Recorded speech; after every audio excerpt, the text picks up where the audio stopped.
So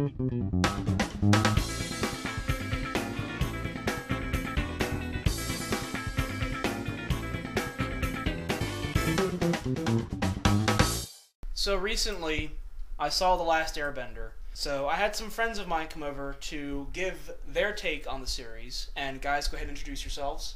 Kemper. I'm Paul. Since they are big fans of the television show, I figured I would include them in this review because they can shed a little bit more light on the movie than I can. So guys, what did you think of the movie? Sucked. Garbage. Okay, thank you. Good night. Again, I'm not a fan of the series. I just wanted to know, if they got anything right with this, what they got wrong with it. Obviously got a lot of things wrong, but, why did this movie suck monkey balls? A lot of the issue with the movie itself, not even just with the discrepancies, was that there was really no solid linear story. Yeah, I completely agree, and it's a phrase that I heard from another critic before, and I'll bring it up. It's called TMSGO, too much shit going on. Yes. Okay, and that's what this movie suffered from. They were jumping between so many side stories to the main story to the side stories again that there was no fluid plot. There was no fluid timeline, basically. Yeah, totally agree. I mean, they tried to fit 22 episodes or so into an hour and a half. Which is something I said going in.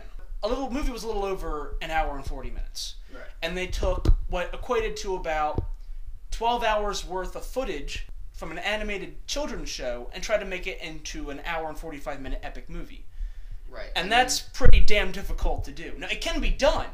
I'm just saying that in good hands, it could have been done, but apparently M. Night Shyamalan was not up to that task. M. Night Shyamalan doesn't have good hands. They're faulty hands. And they're faulty hands. Okay, yes. A lot of the directors and producers of this movie were saying, hey, we're making this for the fans. But they knew that people were going to be going in not knowing the story. So they had to keep stopping to tell backstory occasionally. And then they would leave some stuff unexplained because they're saying, oh, this is for the fans. They already know what this is. So they explain the story, but at the same time, they would just not explain other things. Yeah, they did a very poor job of that. I mean, if I would not have known the show, I would not have watched the show. I probably wouldn't have known what was going on as well as I did. It was just odd with the way that this thing was edited and was scripted. And by the way, my biggest problem with this movie was its script and its dialogue. The dialogue, excuse my language, is fucking terrible. Okay, some of the worst dialogue I've heard in my lifetime. Something I've really been telling people who have asked me about the movie is that, what was one of the major things you didn't like about the movie, and I tell them that each character had one emotion. Sokka was, overly determined, and Aang was angry, and Katara was whiny, and Zuko was pissy, and everybody was given one emotion, and with the exception of Aang, where he was excited to go home, realized everybody was dead, and then was pissed. Nobody ever shifted from that emotion. You're right. You're absolutely right. And one thing that caught me was they gave no character any depth with the exception of Aang and Zuko. Okay, they gave them both a little bit of depth, a little bit of backstory, but apart from that, you know nothing about any of these characters. They're the same character the whole time. Yeah. And a lot of times things just happen because they're supposed to happen. I really think that it all ties into how absolutely terrible the acting was overall. Not even between the people, or Katara said once, Aang, we have to go. It was just horrible. Oh yes, Ong. Yes. Let's not forget that. So, the whole movie they call him Ong instead of Aang. And yeah, let's get to the pronunciation. The entire time through the movie, we hear Avatar instead of Avatar. We hear Sokka instead of Sokka, Iroh, Ong, and it's just f***ing stupid the way they decided to pronounce everything. The one thing I did accept was I did accept Iroh just a little because it does sound a little more Middle Eastern. So I kind of got over that, but the rest of it was Now, you bring up race, and of course something we have to talk about is how the main characters are white, when in the show they're predominantly darker skinned. They're darker skinned, okay? And yet the villains in here, who are predominantly white in the show, are now Indian. Well, predominantly yellow. Yeah. I think in the show, the Water Tribe is supposed to be, and Paul, correct me if I'm wrong, some kind of native people, like a Native American. And now, when I look, since they're living in the polar ice caps, I assume Eskimo. If they made them look Eskimo, exactly. I think that'd be fine. Yes. Okay, yes. So and we have no, and even so, the rest of the people all really seem like they're from an Asian heritage. I agree. The Water tribe was predominantly white.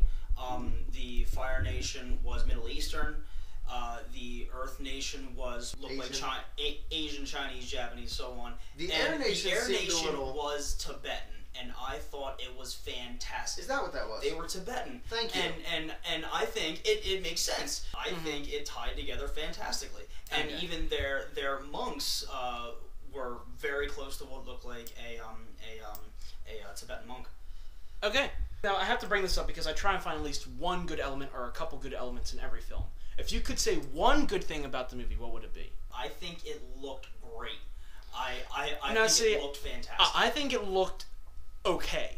I think it looked good enough for the budget they had, which was pretty exorbitant for this movie, by the way. I think that the bending and the special effects were okay. Okay, and for a PG, supposedly kids movie, it's not bad. Yeah. One of the things that really differed from the show, in the bending styles was, first off, that in this show, the fire bending is more internal fire. It's more, it comes from Chi and it comes from you, and you don't need fire around you. Okay. In the movie, it was stated that you couldn't do that. There always had to be a fire around you. And when Uncle Iroh, in the end, creates his own fire, other firebenders around him are very nervous. This really bothered me, mostly because the firebending style, the way they use it throughout the show, is very militant. More punches of fireballs. Zuko and Iroh are really the only ones you ever see use those arcs. Those more fluid movements from the old styles of fighting. But I felt that they probably could have done a little bit better with that. Now, there's one thing I got to bring up before I start concluding this review, and it's that I know Paul is a big lover of Appa. But what did you think of Appa? He was adorable. Appa was adorable. He wasn't in it enough, though. And realistically, he was a very attractive character. They did a very good job of making him look realistic, and even when he was just hovering above the ground with children hanging from his feet, I felt they did a very good job with him. Okay, so at least that was okay with you. That's my one thing that they did right. Okay, fair enough. So, as you know, at the end of all my reviews, I give a final rating. Now, for me, I agree this movie was bad, but I don't harbor any hatred for it. Okay, I just thought it was on the bottom side of okay, or the top side of bad, if you will. So I would give this like a 1.5 stars. Okay, it's definitely not good, but the special effects again were decent. Some of the fight scenes were decent, and like you mentioned, that you had some of the elements of the cultural themes. Okay, so while it's bad, at least you could tell someone was trying. Maybe not M. Night Shyamalan, but someone in there was trying. So, Kemper, what would you give this movie? I would, I'll think I'll be a little generous and give it 2 stars. For a lot of the reasons you stated. I mean, I thought visually it looked good. The way they set some of the things up in the movie looked good. And then there's a lot of the bad things too, which, would equate to me only giving it 2 stars. Okay, and Paul? See, I'm not as generous as everybody else this year. With all the discrepancies that there were, even the smaller details, I can't give it more than a star, so I'm only going to say half. Half a star? Half a star. Wow. Okay. Well, fair enough. And to conclude this review, I'll say one thing. If they do decide to go to Book 2, and M. Night Shyamalan continues to direct this, what is the one thing you will say to M. Night Shyamalan if he does see this review? If you up Toph, I'm going to you back up. Kemper? I don't know.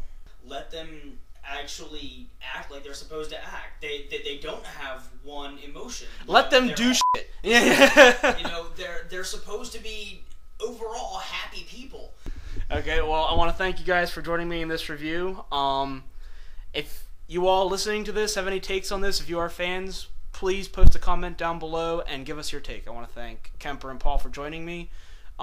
If they make a second one, only time will tell. I will have them join me for another review. We will be back. We will be back. Okay. And hopefully the next one will be better. If there is one. Okay. Until then, take care.